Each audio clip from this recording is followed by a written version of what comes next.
오늘 예배 가운데 주님의 회복과 치유의 은혜들이 있기를 축복합니다. 여러분 요새 막 꽃들이 막 이렇게 피죠. 만개한 곳도 있고 벚꽃놀이도 이렇게 가시고 꽃 구경 가면서 주님의 은혜들을 누렸으면 좋겠습니다. 여러분 근데 그 꽃놀이 가고 그럴 때 꽃말도 기억하고 가세요. 벚꽃이 꽃말이 뭔지 아십니까? 벚꽃. 여러분 모르시죠? 저도 그거 하면서 찾아봤어요. 보니까는 아름다운 영혼, 삶의 아름다움이란 뜻이래요. 하나님께서는 때로는 자연을 통해서 말씀하실 때가 있어요. 우리의 영혼이 아름다워졌으면 좋겠다. 우리의 삶이 아름다워졌으면 좋겠다는 음성으로 들으시고 또 고난 주간에 만개할 것 같아요. 그거는 예수 그리스도의 십자가의 보혈만이 우리를 아름답게 만듭니다. 갖다가 잘 붙이죠. 여러분 그리스도로 인해서 아름다운 삶, 여러분의 영혼이 회복되는 은혜가 있기를 축복합니다. 여러분 제가 오늘 말씀 준비하면서 출애굽기를 보면은 크게 여러분 출애굽기는 세 덩어리예요. 출애굽 사건 1장에서 18장, 19장에서 24장은 십계명 얘기고요. 25장에서 40장은 성막 얘기입니다. 그런데 여러분 1장에서 18장 출애굽할 때 기억나는 사건이 있죠. 이거는 예수님 안 믿는 사람들도 다 알아요. 애굽에서 이렇게 하나님께서 구원할 때 두 가지 큰 사건 뭐가 일어나죠?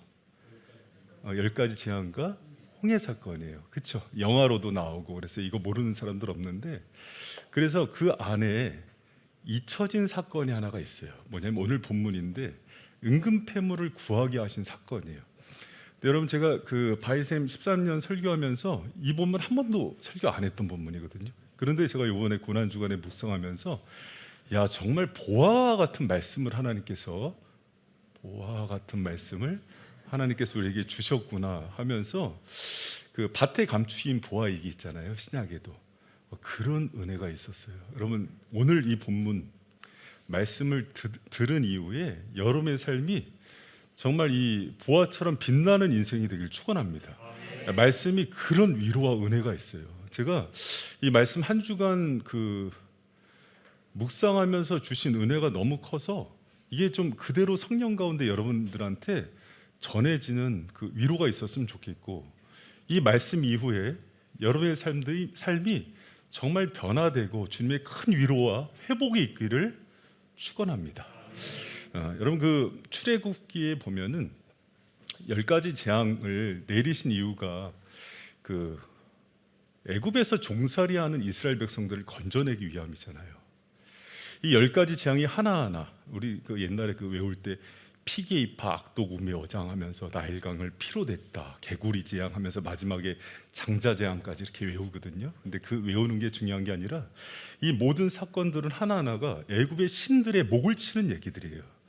그들이 그렇게 크게 여겼던 그 신들을 목을 치면서 마지막에 애굽의 신들의 신은 바로예요. 바로의 장자를 치우면서 정말 이 세상을, 이 땅을 통치하는 분은 왕 중의 왕이신 하나님이심을 드러내는 사건이에요. 할렐루야. 여러분 그때 애굽의 노예였던 이스라엘 백성들이 그거 보면서 어땠을까요? 정말 막 박수 치면서 역시 우리 하나님이야 막 그러지 않았을까요? 특히 오늘 본문 12장 31절 32절 보면은 바로가 무릎 꿇는 얘기가 나와요. 바로가 뭐라 그러냐면 같이 한번 읽어봐요. 시작.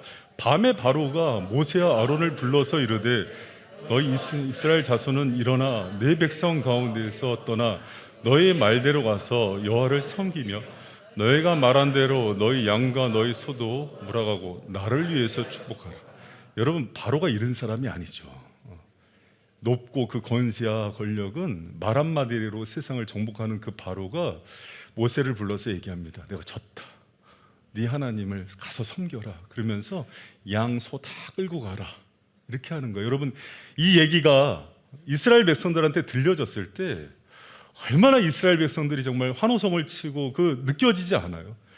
압제와 고역과 노동이 시달렸던 이스라엘 백성들이 정말 기뻐했을 것 같아요. 여러분 제가 PPT는 만들지 않았지만은 34절에 보니까 도시락 싸서 떠날 준비하는 장면이 나와요. 백성이 발교되지 못한 반죽 담은 그릇을 옷에 싸서 어깨에 매니라. 도시락 보쯤 딱 싸고 이제 준비하는 거예요. 그런데 그때 하나님께서 모세를 통해서 뜻밖의 명령 하나를 줘요. 뭐냐면 너희들 그냥 가지 말고 애굽의 주인 집에 가서 은금 패물과 의복을 구해서 가져가라 그런 거예요. 여러분, 이게 그때 정황을 모르는 우리는 그냥 할렐루야 하고 좋아해요. 그러니까 성경을 그래서 문화적인 배경과 역사 속에서 이해를 해야 되는 거예요. 이들의 신분이 뭡니까? 애굽 종이에요. 노예란 말이에요. 노예는 주인에게 살면서 어떤 걸 요구할 수 있는 사람이 아니에요. 그런데 그 노예 보고 이제는 주인 집에 가서 그 집에 가장 좋은 은금 패물과 의복을 구하라는 거예요. 그런데 여러분, 이 요청은 10번째 재앙인 장자가 죽은 이유죠.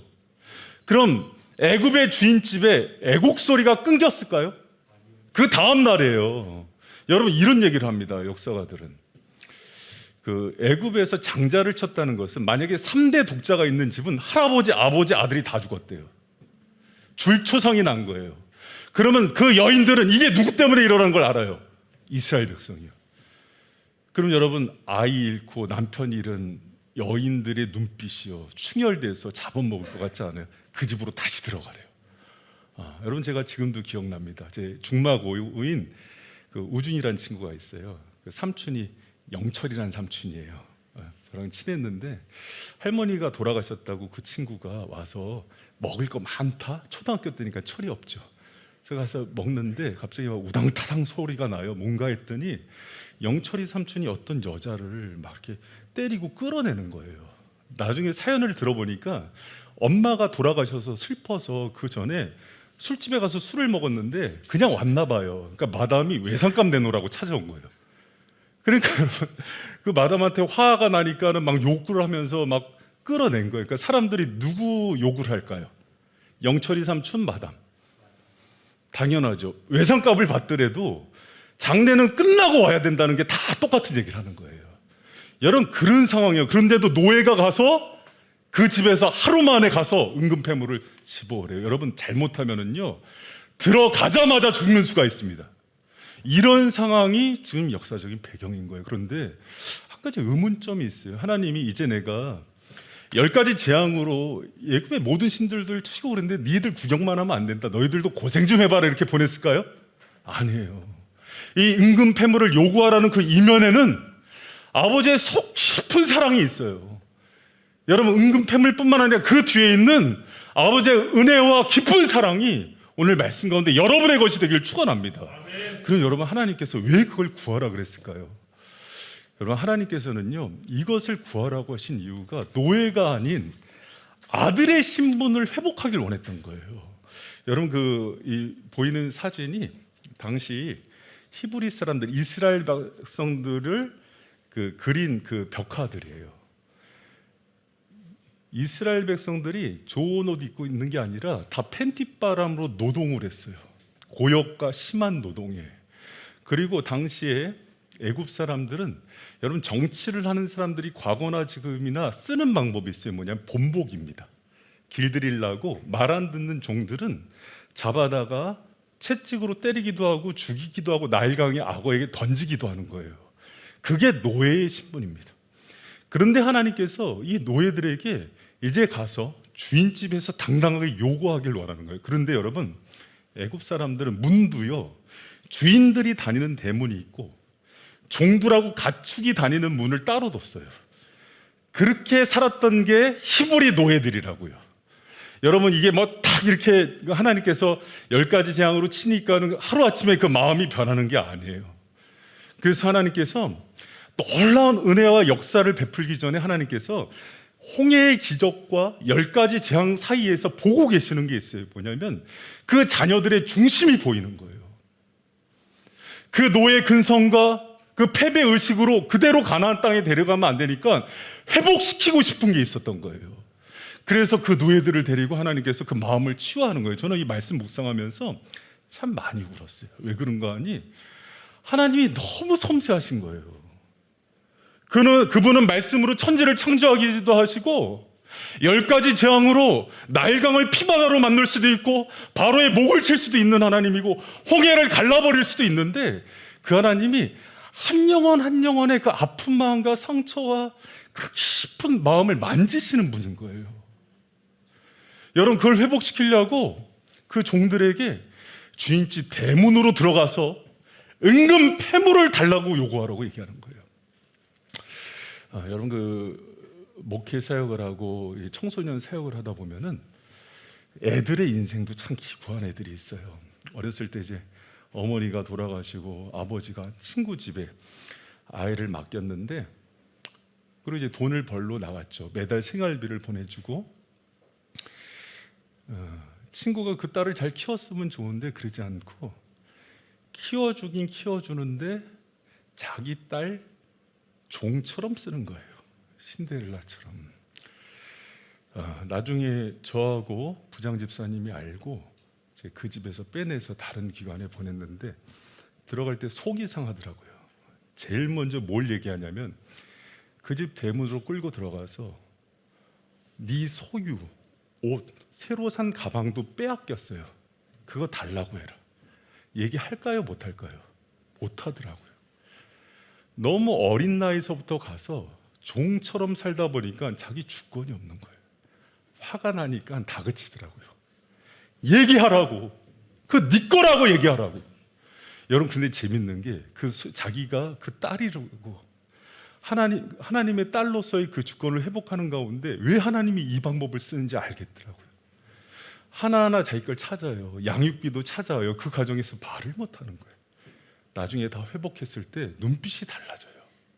여러분, 제가 이 말씀을 묵상하는데 하나님이 왜 그 히브리 노예들에게 그 주인집 대문을 열고 들어가서 은금 패물을 요구하게 하시는지 그 심정이 보이는 거예요.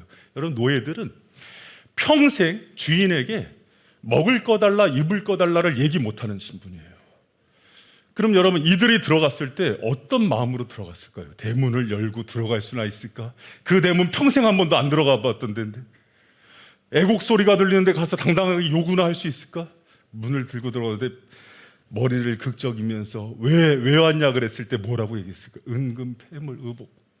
근데 재밌는 게 하나님이 이미 그들의 마음을 녹여버려요. 하나님을 두렵게 만들고 이스라엘 백성들을 높여놓은 거예요. 다 내어줍니다. 그 옷을 몸에 걸치고 갖고 나올 때 어떤 심정이었을까요? 이들이 표정이 막 눈빛이 살아났을 것 같아요.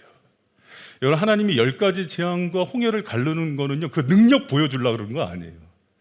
10번째 재앙의 마지막은, 여러분, 모든 신들이 죽음의 신이 지나갈 때 6월절 어린 양의 보혈로 살게 하시잖아요. 우리는 다 알아요. 그게 예수 그리스도의 십자가의 사건임을 알아요. 하나님이 자기를 내어주기까지 사랑했다는 걸 안다고요. 여러분, 그걸 통해서 하나님께서 보여주고 싶은 것은 내가 너희들을 내 자녀 삼고 이만큼 사랑한다는 것을 보여주고 싶은 거예요. 여러분, 고난주간이 그냥 십자가, 고난 그것만 묵상하는 게 아니라 왜 그 죽음을 죽으셔야 했는지, 하나님이 우리를 얼만큼 사랑하시는지를 묵상하는 저와 여러분 되시길 축원합니다. 여러분, 누가복음 15장에 보면 탕자의 비유가 나와요. 탕자의 비유에 보면은 그 아들이 아버지의 유산 받고 나가서 허랑방탕하게 쓰고 돌아왔을 때 아버지가 그 아들의 신분을 회복하기 위해서 뭘 합니까? 오늘 본문 얘기대로 하면 은금패물과 의복을 입혀주는 거예요. 아버지의 사랑인 거예요. 너는 내 아들이고 딸이니까 당당하게 살 것을 얘기하는 거예요. 여러분, 이 세상 구조 속에 살아가다 보면은 우리도 힘 있는 사람, 권력 있는 사람, 돈 있는 사람들 앞에서 주눅들어 살고 노예처럼 살 때가 있어요. 하나님이 너무 속상해하세요. 여러분이 고난 주간을 통해서 주님 주시는 은혜로 자녀로서의 모든 권세가 회복되어지는 놀라운 은혜가 있기를 축원합니다.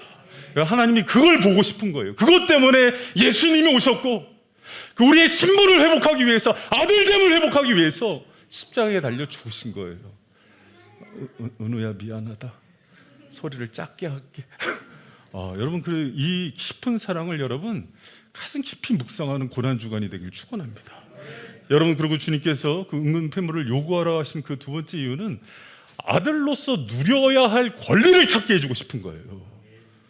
여러분, 우리가요, 자녀가 되고 아들이 되고 딸이 된다는 거는요, 그거에 있는 권리가 있는 거예요. 여러분, 제가 자녀가 셋인데 요새 이제 새 아이들이 다 사춘기에 들어갔어요. 사춘기 애들, 특히 중학교 애들은 조폭도 무서워하는 거 알죠? 무서워요. 집에 들어가는 게 무서워요. 그런데 농담입니다. 근데 여러분 그 아이들이 그냥 우리 집에서 살면서 아빠 엄마가 주는 옷 입고 학원도 가고 용돈도 받고 그러는데 짜증을 내요. 밥도 맛없다. 용돈이 이게 뭐냐. 그래서 억울한 거예요.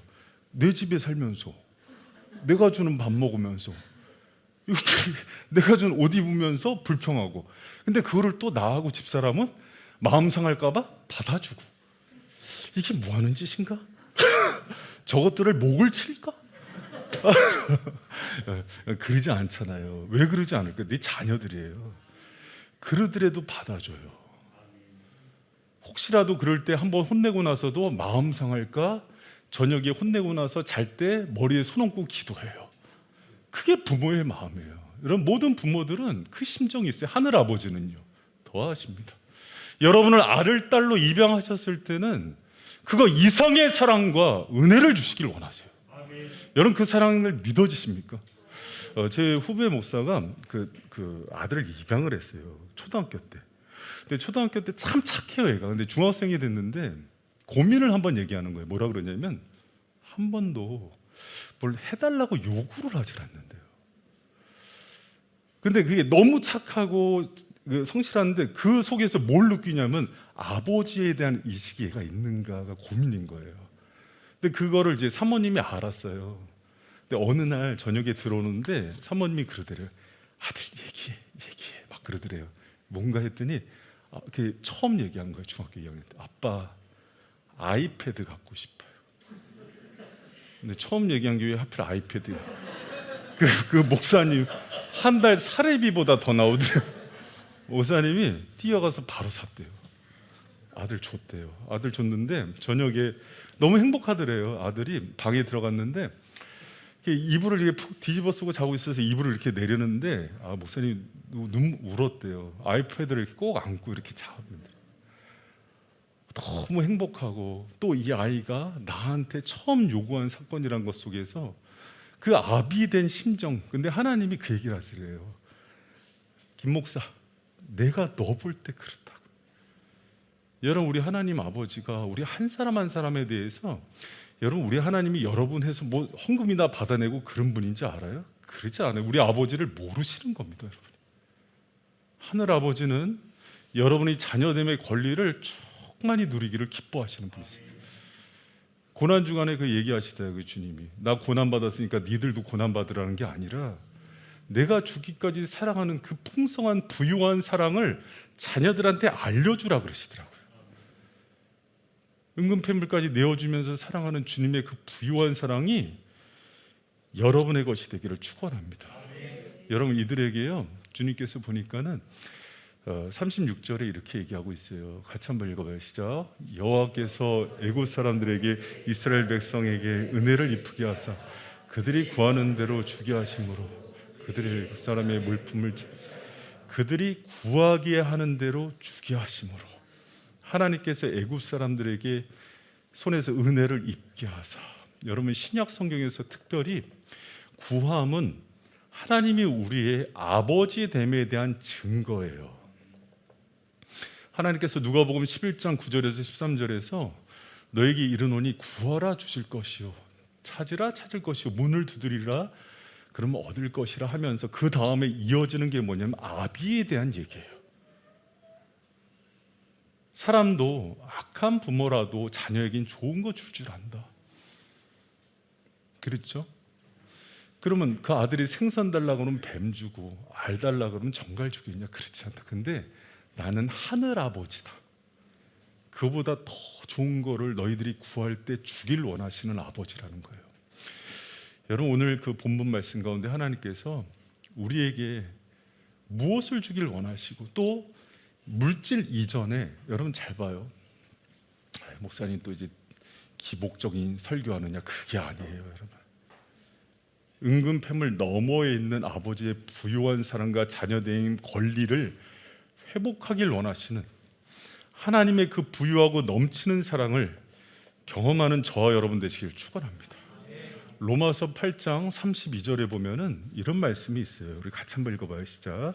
자기 아들을 아끼지 아니하시고 우리 모든 사람을 위하여 내어주시니까 그 아들과 함께 모든 것을 우리에게 은사로 주지 아니하시겠느냐. 아멘. 하나님은요, 은근패물은 사실은 가장 우리를 자녀들을 향한 가장 하찮은 거예요. 하나님은 독생자이신 아들 그 예수까지도 아끼지 않고 우리에게 내어주시면서 나의 부요한 사랑을 누리라고 얘기하는 거예요. 아들됨의 권리, 자녀의 권리, 그것을 당당하게 누리시기 바랍니다. 여러분, 하나님께서요, 자녀들이 하나님께 그것을 구하고 기도하고 간구할 때 얼마나 기뻐하는지 몰라요. 아이패드를 처음 구했던 그 아버지 목사가 눈물을 흘리면서 자기 월급을 다 털었음에도 기뻐하는 그 아버지인데, 하늘아버지는 여러분 한 사람 한 사람에 대해서 그런 마음과 눈물로 바라보고 있음을 믿는 저와 여러분 되시길 축원합니다. 그리고 여러분, 또 은근패물을 구하라는 그 아버지의 음성 속에는 중요한 마지막 그게 있어요. 뭐냐면 아들로서 드려야 할 기도를 회복하길 원하시는 거예요. 따라합니다. 아들로서 드려야 할 기도를 회복하라. 여러분, 무슨 얘기인지, 여러분, 저는 이거 참 묵상하면서 굉장히 은혜가 됐어요. 이들을 그 노예에서 해방시켜 주시면서 이렇게 얘기하지 않아요. 너희들이 갖고 싶은 게 뭐니? 묻지 않아요. 그렇게 묻지 않고 이것을 구해, 이렇게 얘기를 해요. 왜 그랬을까요? 여러분, 제가요 이걸 묵상하면서 깜짝 놀랐어요. 여러분 생각해봐요. 평생 노예로 살았어요. 노예의 꿈이 뭘까요? 노예 안 해봐서 모르죠. 팬티만 입고 살면서 그날 안 맞으면 다행이에요. 그럼 노예들한테 물어요. 너 뭐 갖고 싶니? 그럼 뭐라 그럴까요? 남편들이 한번 얘기해봐요. 노예 비슷하니까. 뭐 오늘 안 맞았으면 좋겠어요. 오늘은 바가지 안 긁었으면. 여러분, 오늘 좀 잘 먹었으면 좋겠어요. 라든지. 아니면 오늘은 주인에게 기쁨이 됐으면 좋겠어요. 라든지. 우리 아이들 좀, 여러분 거기서 거기 아닐까요? 근데 하나님이 전혀 생각지도 못한 기도의 방향을 주시는 거예요. 은근 패물을 구하라. 너희들이 주인집에서 가장 귀하다는 그거를 너희들에게 주길 원한다. 여러분, 하나님의 깊은 속마음이 있는 거예요. 여러분, 제가 세움교회라는 곳에서 이제 예전에 김주옥 전사님이랑 전도사 때 같이 사역했던 교회인데 40대 청년이었어요. 고아로 컸습니다. 저랑 이제 집을 가보면은요, 저쪽에 중앙시장 앞쪽에 있는 시장이 뭐예요? 거기 이름이 남부시장의 그 학고방에 사는데 집 벽이 이렇게 삐뚤어 돼 있어요. 신문지로 이렇게 벽을 이렇게 칠해놓고 교회 오면 항상 그 반찬이랑 도시락을 챙겨줬어요. 마음이 열리니까 속마음을 얘기합니다. 영철 씨 꿈이 뭐예요? 그랬더니 처음 얘기한 게, 전도사님, 죽으면 날 기억해주고 장례를 치러줬으면 좋겠대요. 40대 청년의 꿈입니다. 너무 울었어요. 평생 사랑도 못 받아보고 머리 둘 곳 없고 일용직 노동으로 쓰러져가는 집에서 교회에서 주는 반찬으로 살다 보니까 꿈을 꿀 수가 없어요. 영철 씨, 하나님 아들이야. 더 큰 꿈 꿔. 자격증을 따고 싶대요.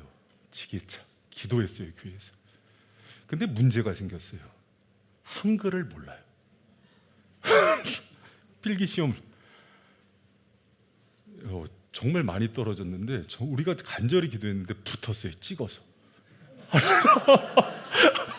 하나님이 그런 은혜를 또 주시더라고요. 얼마나 기뻤는지 몰라요. 우리 지게차 땄죠. 그래서 한글을 모르는데 찍어서. 야, 진짜 정말 하나님 살아계시구나. 여러분, 그런데 제가 그때 느꼈어요. 사랑받지 못하고 버려진 인생이 꿈을 꾸지 못한다는 거 알았어요. 여러분, 히브리 노예들 그러지 않았을까요? 하나님이 생각지도 못하는 꿈을 얘기하는 거예요. 은근 패물을 구해라. 여러분, 이거는요, 이 사람들 상상도 못해요. 팬티바람으로 살았던 사람들이. 여러분, 근데 이 히브리 노예들이 나중에 뭐가 되는지 알아요? 가나안 땅에 들어가서 나라를 세웁니다. 그 히브리 노예들이 주인이 되고 왕이 돼요. 가나안 7족속들을 멸해요. 여호수아가 그런 사람이었고 갈렙이 그런 사람이었어요. 하나님은 노예고 종을 들어서 놀라운 역사를 일으키시는 분이에요. 여러분, 우리가 때로는요, 잘 들어보세요. 이 땅에서 살다 보면 정말 종처럼 노예처럼 살아요. 그러다 보니까 꿈을 잃어요. 땅에 매여요. 상황과 형편과 상식적인 기도를 드려요. 하나님이 그거를 가슴 아파하십니다. 여러분, 주님의 자녀들이에요. 하나님의 꿈이에요. 하나님만큼 꿈을 꾸는 저 여러분 되시길 축원합니다. 여러분, 노예 아니잖아요. 종 아니잖아요. 그런데도 우리는요, 종처럼 꿈을 꿔요. 제가 그때 영철씨 기도하면서 깨달았어요. 하나님이 우리 개인에 대한 그 비전과 꿈이 크다는 걸. 그런데 우리는 우리를 제한해요. 여러분, 제가 가끔은 성령 충만할 땐 그러지 않는데 인간적인 생각이 들 때는 지금 내 아이들에 대한 미래가 암담할 때가 있어요. 그럼 하나님께서 등짝을 때리세요. 내 아이들은 내 꿈대로 큰다는 걸 얘기하세요. 여러분, 현실적으로 보면은요, 저는 꿈을 꿀 수 없는 사람이에요. 그러나 우리 하나님이 계시기 때문에 그 하나님을 보면서 큰 비전을 꿀 수가 있고 그 비전대로 살아갈 수 있는 용기를 갖는 거예요. 하나님이 주기도문을 얘기하시면서 제일 먼저 아버지라고 부르라고 그랬어요. 내가 너 아비다. 그리고 얘기한 게 나라에 대한 꿈을 주세요. 그리고 일용할 양식, 관계성, 악으로부터 모든 것들을 보호하겠다고 얘기하시는 게 우리 아버지의 마음이에요. 여러분, 저는 하나님이 은금 패물에 담긴 아버지의 깊은 마음이 느껴져서 이 본문을 묵상하면서 많이 울었던 것 같아요. 그리고 아버지가 우리에게 하나님 능력자로 홍해도 가르고 그러지만 그분은요, 때로는 어머니 같은 섬세한 모성애로 다가오세요.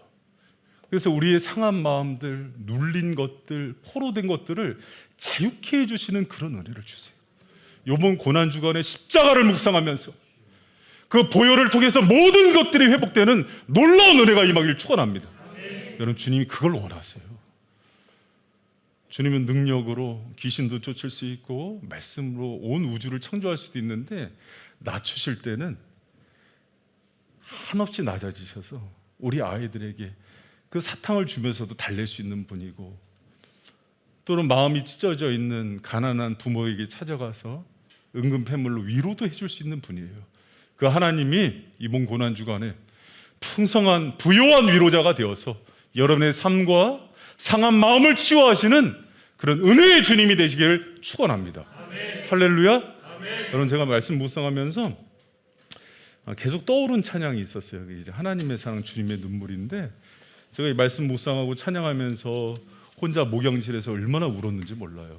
주님이 고난주간에 십자가의 고난보다 주님의 부요한 사랑과 위로하심을 알려주라 그러셨어요. 여러분, 이 찬양하면서 은근패물을 통해서 회복하길 원하셨던 주님의 그 위로가 저 여러분 가운데, 그리고 오늘 영상으로 예배드리는 모든 가정 가운데 임하길 축원합니다. 같이 찬양하겠습니다.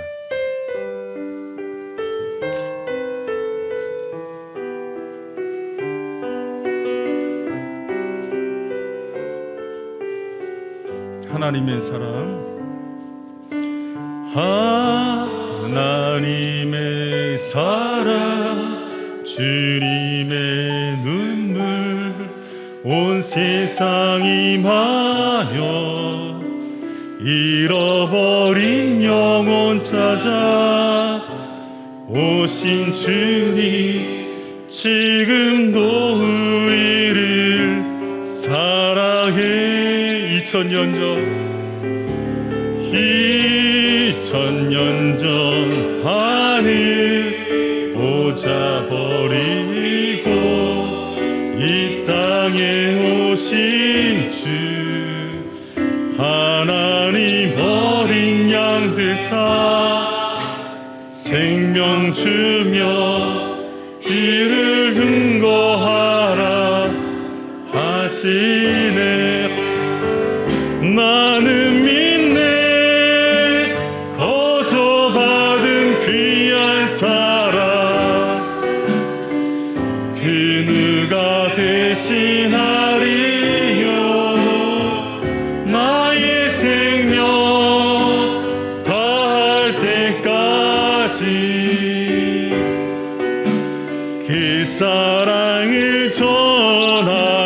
나는 믿네 나는 믿네 거저 받은 귀한 사랑 그 누가 대신하리요 나의 생명 다할 때까지 그 사랑